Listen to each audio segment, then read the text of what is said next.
Maithili express की शानदार प्रस्तुति।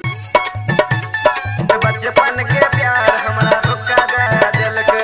डीजे सुमित सतीश रईमा, सुमित सतीश रईमा। भेले रे जवान छोरी हमरा छोरी दिलके, भेले रे जवान छोरी हमरा छोरी दिलके। रे बचपन के प्यार हमरा धोखा दे दिलके, रे बचपन के प्यार हमरा धोखा दे दिलके। भेले रे जवान छोरी हमरा छोरी दिलके, भेले रे जवान छोरी हमरा छोरी दिलके।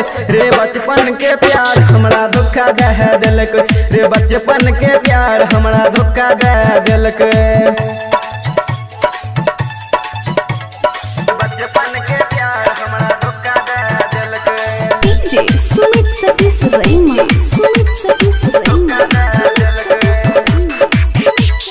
बचपन में खेले धूपत रहिए एक साथ में, हाँ बचपन में खेले धूपत रहिए एक साथ में।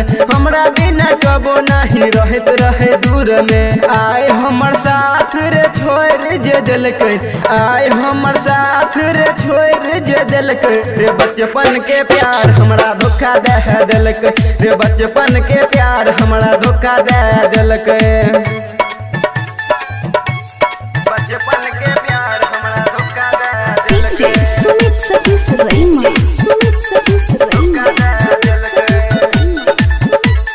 याद आबै छै उ प्यारा प्यारा दिन रे, हाँ याद आबै छै उ प्यारा प्यारा दिन रे। प्यार से भरल उ मीठा मीठा बात रे।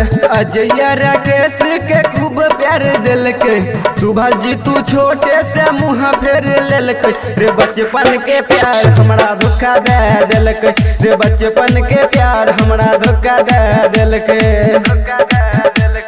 भेले रे जवान छोरी हमरा छोरी दिलके, भेले रे जवान छोरी हमरा छोरी दिलके। रे बचपन के प्यार हमरा धोखा दे दिलके, रे बचपन के प्यार हमरा धोखा दे दिलके।